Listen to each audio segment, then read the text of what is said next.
Assalamualaikum warahmatullahi wabarakatuh. Selamat pagi bagi semuanya, khususnya mahasiswa STT Bandung. Hari ini kami akan melaksanakan wawancara atau podcast seputar manajemen kinerja dengan narasumber kami yaitu Mas Ginting. Beliau merupakan seorang leader di perusahaan tempat kami bekerja. Yang sebelumnya beliau adalah seorang operator. Jadi mari kita tanya-tanya bagaimana beliau bisa jadi leader dan pengalamannya sebagai leader seperti apa. Mungkin lebih baik kita awali dulu dengan perkenalan diri dari Mas Ginting. Silakan. Perkenalkan, nama saya Ginting Bagus Gunawan. Saya sebagai leader di produksi. Baik, pertanyaan pertama untuk Mas Ginting yaitu bagaimana Mas Ginting ini kemudian bisa diangkat menjadi leader?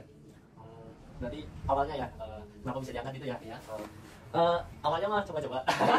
Coba-coba. Jadi awalnya kenapa bisa diangkat jadi leader? Jadi leader juga istilahnya itu diangkat karena mungkin dari teman-teman atau atasan saya melihat ada potensi di diri saya sendiri. Kenapa awalnya bisa jadi, kenapa sih saya cocok? Kenapa harus aku? Nah, itu juga masih saya pelajari, tapi yang selama ini saya lakuin adalah ketika atasan saya dulu sebagai saya operator ingin istilahnya butuh sesuatu atau ingin mengerjakan sesuatu, walaupun aku nggak bisa, walaupun aku belum paham, tapi ada kemauan di situ untuk menyelesaikannya. Jadi ketika kita dikasih tugas, dikasih sesuatu untuk perintah ke sini atau mungkin ke situ, nggak jawab, nggak bisa pak, saya nggak tahu, yang lain aja yang berpengalaman, nggak. Tapi saya nyiapin diri walaupun saya belum tahu apa-apa, berani mencoba, berani terjun langsung, biar apa? Biar aku juga paham. Apalagi aku yang paling senang adalah ketika saya bisa paham, bisa mengerti semua proses yang ada di produksi. Jadi kalau mau ke sini, udah tahu alurnya gimana dan lain sebagainya. Jadi punya rasa ingin tahu lebih, ingin istilahnya dari teman-teman yang lain, pengen skillnya lebih dari teman-teman yang lain. Itu sih mungkin dari situ, dari atasan saya melihat, wah ini ada kemauan, ada potensi ya, maka dari itu terus dicoba, terus diuji dan lain sebagainya, mungkin memuaskan atau mungkin berhasil, maka dari situ saya diangkat jadi leader di area produksi. Nah, jadi seperti itu ya pemirsa, mungkin pengalaman atau pengalaman atau yang dapat kita pelajari dari Mas Ginting yang diangkat menjadi leader ini adalah kemauan yang besar dalam diri, kemudian berani mencoba ketika Mas Ginting ditugaskan sesuatu, berani mengambil tugas tersebut dan menjalankannya dengan baik. Mungkin itu ya Mas ya. Sekarang sudah menjadi leader berapa lama? Secara resmi itu baru diangkat di bulan Maret kemarin. Berarti kurang lebih sekitar 3 bulan secara resmi buat pengangkatan leader. Yang sebelumnya adalah acting dulu. Jadi sebelum naik jadi leader itu ada yang namanya acting itu kayak uji coba, atau mungkin istilahnya uji kelayakan, ini pantas enggak. Kalau emang pantas udah oke, dicoba selama 3 bulan, baru itu nanti benar-benar resmi diangkat jadi leader yang di produksi. Nah, selanjutnya kami ingin menanyakan tentang kondisi Mas Ginting sekarang yang menjadi leader. Mas Ginting sekarang menjadi leader, mungkin sekarang akan mulai melihat kinerja karyawan gitu ya. Bagaimana Mas Ginting menilai kinerja karyawan? Dilihat dari apanya gitu? Nah, untuk melihat kinerja karyawannya apakah bagus atau tidak, kita bisa melihat dari pertama adalah dari achievementnya atau perolehan output dari teman-teman yang mereka proses selama 1 hari atau mungkin 1 shift mereka bekerja, atau mungkin nanti bisa dirilis dalam satuan bulan atau satuan weekly atau minggu. Nah, dari situ. Nah, terus kedua dari tingkah perilakunya. Kita bisa lihat dari sikapnya. Ini kerjanya kayak gimana? Kita amati diam-diam bagaimana dia proses, apakah banyak jalan-jalan atau banyak ngobrol dan lain sebagainya. Nah, terus yang ketiga adalah dari absensi, kehadiran. Itu juga sangat berpengaruh ketika kita mau melihat kinerja orang tersebut. Jadi walaupun orang tersebut ahli atau mungkin achievementnya tinggi, tapi ketika absensinya atau mungkin perilakunya buruk, nggak baik, sering bolos, sering tanpa keterangan, itu juga mempengaruhi terhadap kinerja karyawan itu. Itu juga jadi aspek dalam penilaian ketika nanti mungkin ketika kita disuruh menilai performa setiap individu. Jadi dalam prinsip aku lebih baik orang yang berperilaku baik, absensinya bagus, mau istilahnya ketika diperintah mau dijalanin, walaupun mungkin skillnya atau mungkin achievementnya masih belum bisa sampai target, belum bisa tinggi, tapi ada kemauan di situ, itu lebih suka daripada orang yang emang udah ahli, udah punya skillnya atau mungkin karena udah bertahun-tahun di situ, tapi perilakunya atau mungkin absensinya nggak mencerminkan mencontohkan hal yang baik. Nah, selanjutnya dalam kinerja ini komunikasi yang baik itu kan diperlukan untuk agar antara atasan dan bawahan itu dapat bekerja sama dengan baik gitu. Ya. Nah, sebagai leader bagaimana caranya Anda membuat komunikasi yang baik terhadap bawahan? Nah, terus ya benar sih, komunikasi itu benar-benar penting, karena kalau komunikasinya kita putus atau mungkin nggak baik, itu juga akan mempengaruhi terhadap kinerja atau mungkin mindset dari teman-teman karyawan sendiri. Nah, terus gimana sih caranya biar saya tetap mempertahankan atau mencoba agar komunikasi saya tidak putus atau tidak mengecewakan dari teman-teman karyawan adalah yang pertama, saya selalu istilahnya melakukan dalam dunia industri namanya Jadi teh ketika kita dalam komunikasi itu selalu ada dua arah.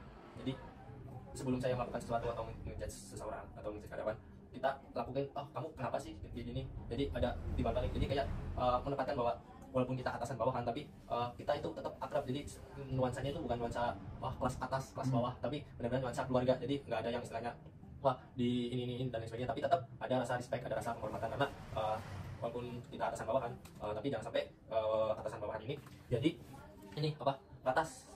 Jadi kita oh orang mah bawahan ini jadi walaupun ini gitu. Jadi ini apa yang saya lakuin, bahwasanya menganggap bahwa semua karyawan atau semua ini adalah sama keluarga dalam PT keluarga saya. Karena sebagian besar dalam satu hari itu saya kebanyakan kerjanya di PT, banyak ketemu juga sama orang-orang karyawan yang di PT. Jadi kalau kita komunikasinya buruk atau mengasingkan teman-teman karyawan, itu juga akan berpengaruh ke mentalnya dan sebagainya. Jadi yang saya lakukan adalah menganggap bahwasanya dalam lingkungan perusahaan itu saya menganggap sebagai keluarga. Jadi berusaha lebih dekat lah, lebih mengenali mereka, kayak kamu ke visi atau dan lain sebagainya, kan masih agak kan gitu.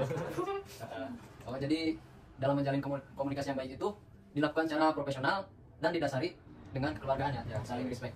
Mungkin dari Lisia ada pertanyaan? Ada.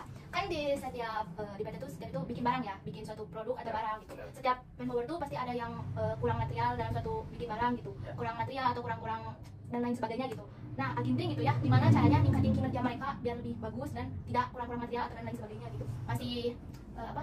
Ya, mungkin bagaimana agar si karyawan tersebut melaksanakan sesuai SOP tersebut. Bagaimana? Yang pertama berarti kita harus istilahnya yang namanya kasih pemahaman dulu. Jadi pastiin bahwasanya setiap manpower itu tahu flow proses atau alur proses produksi. Kalau terjadi abnormal kayak tadi, mungkin tidak terjadi kurang material dalam proses dan sebagainya, apa yang harus kita lakuin. Jadi semuanya sebenarnya udah kita bikin yang namanya flow SOP yang kayak tadi. SOP ketika terjadi kurang material, SOP ketika terjadi hal abnormal, SOP ketika terjadi defect di saat proses. Nah, dari SOP yang udah kita buat, kita implementasikan, kita ajarin ke teman-teman karyawan, ke teman-teman operator. Seperti ini loh cara ketika mungkin nanti teman-teman proses menemukan hal-hal yang abnormal kayak tadi adanya kurang material, adanya mungkin cacat, PNG dan lain sebagainya. Cara penanggulangannya harus seperti ini. Kita jelasin flow prosesnya dari awal sampai akhir sampai memang teman-teman itu paham. Jadi bukan sekedar kita jelasin by via suara atau via omongan, tapi juga dengan implementasi secara langsung di lapangan, secara kita istilahnya lakukan simulasi. Jadi teorinya dapat, prakteknya juga dapat kayak gitu. Nah, mungkin pertanyaan terakhir dari kami, bagaimana pengalaman dalam proses kinerja itu kan ada proses manajemen kinerja itu ada yang namanya diskusi gitu Ya, benar. untuk menyelesaikan permasalahan produksi, permasalahan pekerjaan. Nah, bagaimana pengalaman Mas Inting ketika berdiskusi dengan atasan-atasan lain? Nah benar, ketika emang terjadi suatu problem atau permasalahan, salah satu cara buat menanggulanginya adalah diskusi tadi, atau mungkin kita lakukan brainstorming di situ.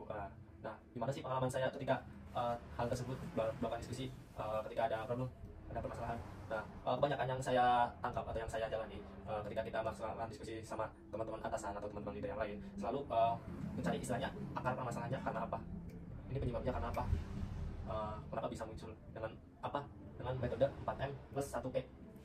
Apa itu 4M plus 1E? Metode, material, mesin, dan environment. Jadi kita lihat manpowernya gimana, kita lihat materialnya bagaimana, cacat oke atau NG dan sebagainya, atau kurang dan sebagainya. Kita lihat metodenya, prosesnya bagaimana, kita lihat satu mesinnya apakah ada kondisi bagus atau tidak. Dan setelah kita lihat lingkungannya, apakah lingkungannya cahayanya cukup atau suhu udaranya panas atau dan lain sebagainya, itu juga sangat mempengaruhi. Nah, selama pengalaman saya ketika berdiskusi tentang suatu permasalahan, selalu mengacu ke metode tersebut, dicari dari mana ada apa. Dan dari situ nanti dikerucutkan lagi, kita cari benar-benar poin-poin permasalahannya ada di mana, apakah ada di manpowernya, apakah ada di lingkungannya yang memang panas dan sebagainya, yang benar-benar jadi titik permasalahan hal tersebut itu muncul. Oh, seperti itu. Nah, jadi seperti itu wawancara yang dapat kami lakukan seputar manajemen kinerja dengan narasumber Mas Ginting. Terima kasih atas waktunya Mas Ginting. Kemudian saya lupa memperkenalkan diri. Nama saya Dede Maulana. Dan saya Lisi Sofia Fatir Jurub. Kami dari kelas IPK 21C.